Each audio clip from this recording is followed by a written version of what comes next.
Ibyanditswe byacu by'uyu munsi biraboneka muri Luka igice cya 10:27.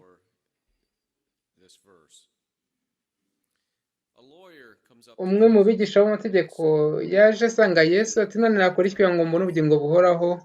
Yesu arahindukira aramubaza ati, byanditswe bite mu mategeko? Icyo uyasomamo ni iki? Umurongo wacu uyu munsi Luka 10:27 aravuga ngo, aramusubiza ati, ukundishe Uwiteka Imana yawe n'umutima wawe wose, n'ubugingo bwawe bwose, n'imbaraga zawe zose, n'ubwenge bwawe bwose, kandi ukunde mugenzi wawe nk'uko wikunda.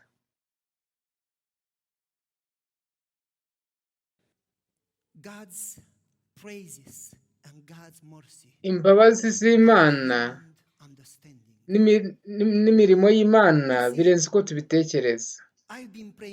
Nasenze isengesho rya Dawidi ubuzima bwanjye bwose ngo uhwejeshe amaso yanjye kugira ngo mbone ubwiza bw'amategeko. Ndi umwarimu w'amategeko, ariko n'ubundi ararenga akankomerera, akomereye ikiremwa muntu. Nashakaga kumva ubwiza bw'amategeko, ariko navuga kimwe nka Dawidi nti, mwa bindimo mwese mwe nimuhimbaze Imana, muhimbaze izina rye ryera. Mbere yuko mbasobanurira impamvu, reka mbabwire uwo ndiwe. Ndi Eleyazeri ben Shamuwa. Eleyazeri mwene Shamuwa. Ndi umwarimu w'amategeko, umufarisayo, umwigisha amategeko. Nubahiriza isabato, nangarura icya 10, ibisabwa byose n'amategeko byose. Nkunda Imana kandi nshaka gukizwa, ntegereje umwami. Uzi, ntabwo nigisha amategeko gusa, nize indimi, nize iby'iyobokamana n'amategeko.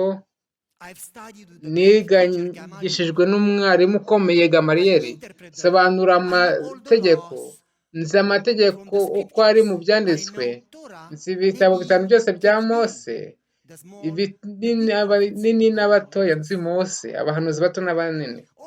Nize amategeko yanditswe n'abafarisayo yose arenze 4,000, yose kuri buri tegeko, gusobanura kandi akagaragaza itegeko. Izaharakani na zahagata yose yagiye 2,200 byo gusobanura isabato, andi nayo gusobanura andi mategeko 9. Yose ndayazi, nyazi neza. Ariko ubuzima bwanjye bwose ntabwo nigeze numva amategeko. Ubuzima bwanjye bwose ntabwo nasobanukiwe bya Dawidi uvuga ngo amategeko ni umunezero. Ni gute amategeko yakunezeza? Ibyo ngibyo usobanukiwe uko bikora. Rero uyu munsi nahuye na Yoshuwa w'i Nazareti. Tumwita Yoshuwa na Gidi. Abagiriki bamwita Yesus Christos. Yoshuwa na Gidi bivuga Yoshuwa umwami w'abami, cyangwa umutambyi w'abatambyi, umukuru w'abatambyi. Umwami w'abami kandi umutambyi w'abatambyi. Uyu munsi nahuye na Yoshuwa kandi namuvugishije ibijyanye n'amategeko. Abafarisayo n'abigisha b'amategeko, abayobozi n'abatambyi ntabwo bamwegera. Batekereza ko yaje gukura amategeko no kwica gahunda zacu n'imigenzo yacu, uburyo dukora ibyacu. Ariko njyewe, inshuti yanjye Nikodemu, yarambwiye ngo yoherejwe n'Imana, kandi ntabwo ari hano kubyangiza ahubwo kuyasohoza. Rero nanjye nishyizemo guhura nawe uyu munsi. Ntabwo nashaka kongera kubivanga. Kandi numvise ko abasadukayo bashakaga kumutega, maze barahura bashaka kumushyira ku karubanda. Maze ndagenda nanjye uwo mwanya ndi kumva ibiganiro byabo. Inshuti zanjye zimwe na zimwe mu bafarisayo ziraza, kandi twari turi kumva. Ntabwo byari birenze. Ntabwo yavugaga nk'uko tuvuga, yavuganaga imbaraga. Yari afite imbaraga, atari imbaraga ku buryo asakuza, ahubwo yari afite ijwi ryinjiza rikomeye ryoroheje ariko rifite imbaraga. Twebwe abandi twari twabuze icyo tuvuga, amagambo ye aramena akinjira mu mutima. Igihe nari ndi kumwumva rero nabonye ko yiyemeje akurikira, ariko kandi akaba afite urukundo n'impuhwe n'umunezero n'amahoro. Yavuze abwira abasadukayo, ndabababariye, nimuzi n'ibyanditswe n'imbaraga z'Imana. Byashoboka? Tuzi ibyanditswe, turabigisha b'ibyanditswe. Arababwira, murishuka. Byagenda gute? Twebwe si twabishobora kwishuka. Hari ikintu gitandukanye kuri we. Bo rero bashakaga kureba imbaraga no kuba bakomeye, guhabwa ibintu byose bakabishyira mu maboko yabo, bakagira ubuzima bwiza, ariko we si icyo yashakaga. Yashakaga gukorera Imana no gukorera abandi, atagize icyo yunguka muri ibyo. Yari atandukanye nabo, yari ahabanye nabo. Bari bari kugerageza kumutega, yashakaga kubakiza. Ntabwo biratangaje, yari azi ibyanditswe neza kandi bisa nkaho yari azi Imana. niko njyewe namubonye. Abantu rero bari bari kuvuga inkuru zijyanye nawe, ibyo gukiza abantu, kwirukana abadayimoni, kuzura abapfuye, ibintu bikomeye bidasanzwe bibaho ubusanzwe kereka Imana ibikoze. Ku rugero runaka rero abasadukayo barekeye aho kugira ibibazo bamubaza kuko batinyaga ibisubizo bye. Ariko inshuti yanjye iransunika ati, ngaho genda mutege, tugomba kumubona, kumufatisha. Imana izi umutima wanjye. Ntabwo nashakaga kumutega, nabeshye, nashakaga kumva ukuri. Nuko ndamubaza, maze ndavuga, mwigisha, mu muco wacu rero ubwo ni uburyo bwubashywe bw'ikinyabupfura. Nuko rero ndavuga, mwigisha, itegeko riruta ayandi ni irihe? Kandi nzi amategeko yose, ndayazi. Nzi amategeko yose y'ubuzima, nzi ay'ibirori, za harakani, za hagada, nzi uko asobanurwa yose, ubusobanuro bwose.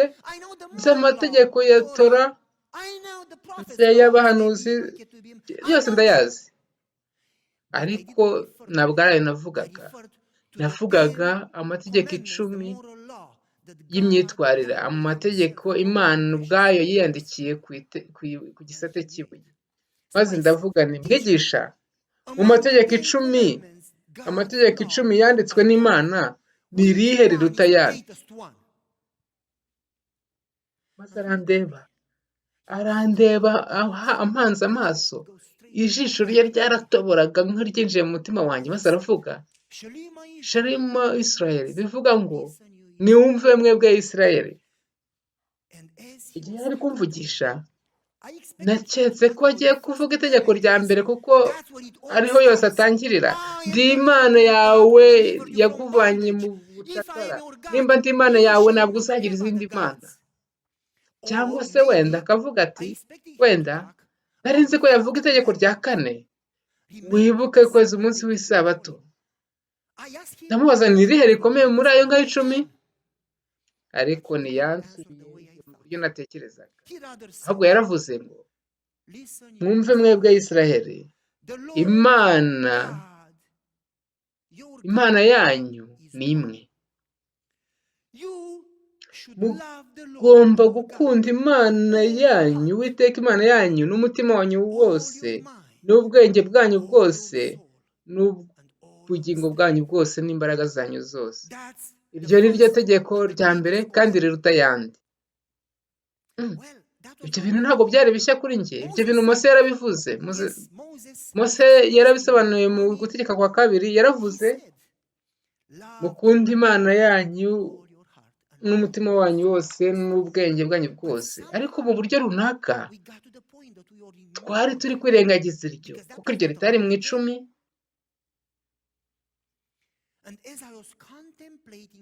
Maze igihe natekerezaga ku byo yavuze, naje kugaragaza ko kubona ko atitaye ku bintu bikomeye, ahubwo yitaga ku tuntu tworoheje kandi dufite imbaraga. Niyo mpamvu yavuze ati ntabwo ari inyuguti, ahubwo ni umwuka. Igihe nari ndi kubitekerezaho nyibyibazaho, ntabwo yahagaritse, yakomeje kuvuga ati n'irya kabiri. Buretse gato, ntabwo nakubajije abiri, nakubajije rimwe, ni irihe rikomeye kurusha ayandi? Maze arakomeza arambwira, irya kabiri naryo rimeze nk'irya mbere, haba hari irindi rimeze nkaryo? Maze aravuga, ukunde mugenzi wawe nk'uko wikunda. N'iryo turarizi kubera ko Mose yabivuze mu Balewi ko dukunda gukunda abaturanyi bacu nk'uko twikunda, ariko uburyo runaka twarabyirengagije.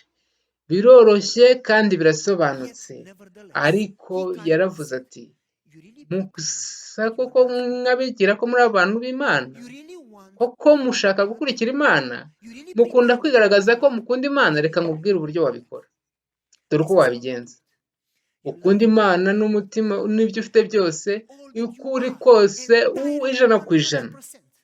Maze ukunde mugenzi wawe, muturanyi wawe nk'uko nawe wikunda, maze ubwo ngubwo muzaba muri abantu b'Imana. Uyu munsi rero yamfunguye amaso. Uyu munsi natangiye kumva amategeko. Yesuwa yabwiye abantu bamukurikiranaga abigishwa be ko akunda gukundana nk'uburyo abakunda, nta cyarenga aho ngaho. Yarababwiye ngo bakwiye no gukunda abanzi babo. Ibyo biroroshye kubivuga. Bagomba gusengera ababarenganya kandi bakagira neza ababababaza. Ntabwo ntekereza ko ibyo bintu byoroshye kubivuga. Mukundane. Igihe bamubajije ni gute wakunda mugenzi wawe, ntabwo yigeze abasubiza, ahubwo yabahaye inkuru y'umugenzi wavaga i Yerusalemu amanuka agiye Yeriko. Maze igihe yari ari kugenda muri uwo muhanda uteye ubwoba, yari atinye gucamo, yatewe n'abambuzi maze baramukomeretsa. Yeshuwa yavuze ko uwo muntu wari wenda gupfa. Bamwe mu bayobozi banyuzeho barigendera, abatambyi, Abalewi, ariko baramwirengagiza. Nta mbaraga, nta bushake. Nyamaze undi muntu tudakunda kuvugaho kuko ari umusamariya, ntabwo yazaga mu misa mu rusengero, yari afite nayo umupagani. Ntabwo dukunda abasamariya,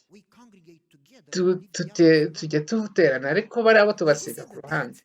Maze uwo nguwo yarahagaze, maze yanduza ikote rye, yibagirwa ko yagombaga kugera ku kazi ke ku gihe. Maze afata uwo muntu amushyira ku ndogobe ye, amujyana kuri hoteli, amwomora ibikomere bye, aramuvura, aramugaburira, maze yishyura n'amafaranga ye bwite. Maze igihe cye n'amafaranga ye byose arabitakaza, maze yita kuri uwo muntu wari umunyamahanga. Rwari urugero rw'ukuri rwo gukunda umuturanyi wawe, mugenzi wawe. Kunda Uwiteka Imana yawe, ni itegeko rya mbere. Nimba wigaragaza ko ukurikiza amategeko ariko ukaba udakunda Imana, aho waratsinzwe. Kandi ukunde mugenzi wawe nk'uko wikunda.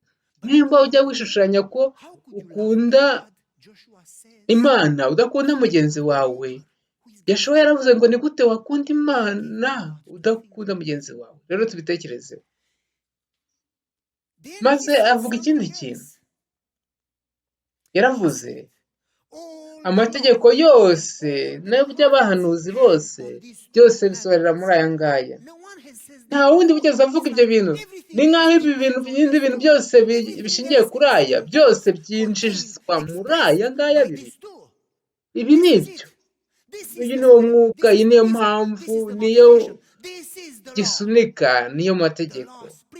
Amategeko yidundadunda aturutse ku rukundo. Yankoze ku mutima. Igihe yavuze ibyo ngibyo, nanjye mu buryo runaka narasobanukiwe. Niba ukunda Imana, nta zindi bantu uba ufiteho. Ntibishoboka. Nukunda Imana, mu by'ukuri ntabwo uzirirwa gukora ibindi bishushanyo. Nimba ukunda Imana, ntabwo utangira kuvuga izina ry'Imana mu busa mu binyoma, ahubwo witabaza Imana mu gihe urikeneye. Igihe ukunda Imana, wibuka isabato, kuko ayo ariyo mahirwe yo guhura n'Imana. Ntabwo ari uguhagarika imirimo, ni uguhura n'Imana. Nimba kandi ukunda Imana, ibuye Imana yanditse, nuko ntabwo wakwirengagiza n'ibuye rya kabiri. Rero ukunda n'abavandimwe bawe. Rero iyo ukomeje, iyo ukunze umuturanyi wawe, rero ugomba gukunda ababyeyi bawe. Kandi nimba ukunda mugenzi wawe, ntabwo wakwica ntabwo watwara ubuzima bw'umuntu, ahubwo ubabera impumuro nziza. Nimba ukunda mugenzi wawe, ntabwo wasambana, nta nubwo ari bwo ubitekerezaho, kubera ko ukunda Imana cyane. Nimba ukunda Imana, ntabwo wiba, ahubwo urafasha ugakora. Iyo ukunda Imana, ntabwo ubeshya, ntabwo wishushanya kuba uwo utari we, ahubwo uba uri umuntu wahindutse. Nimba ukunda Imana, ntabwo wifuza. Ibyo ni irya cumi, aho n'ibyo byose bitangirana mu mutwe, kuko iyo ukunda Imana aguha umutima mushya n'ibitekerezo bishya. Nta nubwo wirirwa utekereza kuba washaka kwikururira ibitari byawe. Nimba ukunda Imana, nimba ukunda Imana, nimba ukunda Imana. Yesaya yaravuze, ijambo ry'Imana ntabwo rizagaruka ubusa, rizasohoza icyo yaritumye. Muri iryo segonda, muri uwo murongo, wahise wuzuzwa mu mutima wanjye. Nahise numva umunezero. Kugeza icyo gihe, amategeko yari ikintu cyananiye gusohoza. Igihe numvise ubwo butumwa, numvise amahoro. Uwo mwanya nagize urukundo. Uwo mwanya nanezerewe mu mategeko numvise, nasobanukiwe. Muri uwo mwanya, imisozi yari imeze nk'iri kuririmba, igenda ibyina iririmba. Byari biri kuba mu mutima wanjye. Amategeko yampindukiye umunezero. Kunda Imana n'umutima wawe wose, n'ubwenge bwawe bwose, n'ubugingo bwawe bwose, n'imbaraga zawe, n'ibyo ufite byose. Uwo uri we wese, nta kintu na kimwe wasiga udakunze Imana, maze ukunde mugenzi wawe nk'uko wikunda. Ndashaka kubigaragaza, maze mbwira Yeshuwa, mwigisha, ndabyumvise n'ibyo. Maze arandeba mu maso, aravuga ati, ntabwo uri kure y'ubwami bw'Imana. Ibyo ntabwo bihagije. Ntabwo nshaka kuba hafi yabwo, nshaka kuba mu bwami. Maze ndamureba, maze ndibuka ko yabwiye abantu ko ubwami bw'Imana buri kumwe nabo. Mu by'ukuri yatangazaga ubwami bw'Imana, bamwe akababwira ati, ubwami bw'Imana bwinjiye mu nzu yabo, mu mitima yabo. Byashoboka se ko bwakwinjira none mu mutima mu nzu yawe? Mu by'ukuri yaravuze ngo, yabwiye abandi bantu ati, nibadahinduka nk'abana b'Imana ntibazabona ubwami. Yabwiye na Nikodemo ati, niba utavutse ubwa kabiri ntabwo wabona ubwami bw'Imana. None wavuga gute ubwa kabiri? Ibyo se nibyo biri kumbaho nonaha? Byaba gusobanukirwa urukundo rw'Imana, gusobanukirwa ibyo byose yavuze ko Imana ari inyabuntu, ari inyambabazi, ko Imana ari urukundo. Byaba ari ibyo nibyo byo kuvuga ubwa kabiri. Iyo umutima utangiye kubisobanukirwa, ugatangira kunezezwa, maze ukabona amahoro aje uwo mwanya. Ibyo ni byo kuvuga ukwa kabiri bivuga. Ni byo Ezekiyeli yavuze ko azafata umutima wacu ukomeye nk'ibuye utagira urukundo, maze akaturemamo mu mbaraga ze, akaduha umutima mushya wuzuye urukundo rwe. ni ibyo ngibyo biri kumbaho. Yari arimo kuvuga ngo menya, umva urukundo rwanjye, reka nkubere Imana, reka nguhindure, reka mpindure umutima wawe. Ibyo byampinduye uwiyemeje kumukunda n'umutima wanjye wose, kandi nkakunda abaturanyi banjye n'abavandimwe banjye, bagenzi banjye nk'uko nikunda. Maze ndavuga nti fasha mwami, nta kindi nshaka, kwiringira Imana, gukunda Imana nk'agakiza kawe konyine, kugira Imana urutare rwawe. Ndi Eliezer Banshamuwa, ndi umwigisha w'amategeko uzwi hose, ariko uyu munsi Imana yamfunguye amaso. Nshobora kubona ibintu byiza bitangaje, ntabwo ari amategeko yo kumbuza amahoro, ahubwo urukundo n'impuhwe. Yesaya nabo barabivuze, Imana iti ndashaka ubuntu, ntabwo ari ibitambo, icyo nshaka ni hagarika kwishushanya, ahubwo ca bugufi. Abahanuzi bahoze babivuga igihe cyose. Yego, kunda Imana yawe n'umutima wawe wose n'ubwenge bwawe n'imbaraga zawe zose, maze ukunde umuturanyi wawe nk'uko wikunda, maze iryo ni ryo tegeko riruta ayandi. Nzanezererwa n'amategeko iminsi yose, nzahora muhimbaza mu kanwa kanjye kose n'ibyo bizavamo. Mana, nzakunezererwa n'umutima wanjye, ntabwo nzahagarara kuvuga urukundo rwawe n'imirimo yawe. Nzanezerwa kandi nezererwe muri wowe, nzakuririmbira ibisingizo. Wafunguye amaso yanjye, uzi umutima wanjye, uzi ikindimo, uzi ibindimo byose. Izina ryawe rihimbazwe. Ibya mwami ndimwo byose mwe nimuhimbaze Imana, mwe kwibagirwa imigisha ye yose. None nagenda kuva uyu munsi nkunda Imana n'ubuzima bwanjye bwose, icyo ndi cyo cyose, kandi nkakunda umuturanyi wanjye nk'uko nikunda. Kandi namwe se n'ibyo byababaho? Namwe se mwakunda Uwiteka Imana kuruta ibindi bintu byose, kandi mugakunda bagenzi banyu nk'uko mwikunda? Imana ibahe umugisha kandi bakomeza. Data nyabuna, ngwino mu mitima yacu, udufashe kugukunda kurusha uko twakunda ikindi icyo ari cyo cyose. Dukunde abaturanyi kandi bagenzi bacu nk'uko twikunda. Bana natwe muri iki cyumweru, mu izina rya Yesu, amen.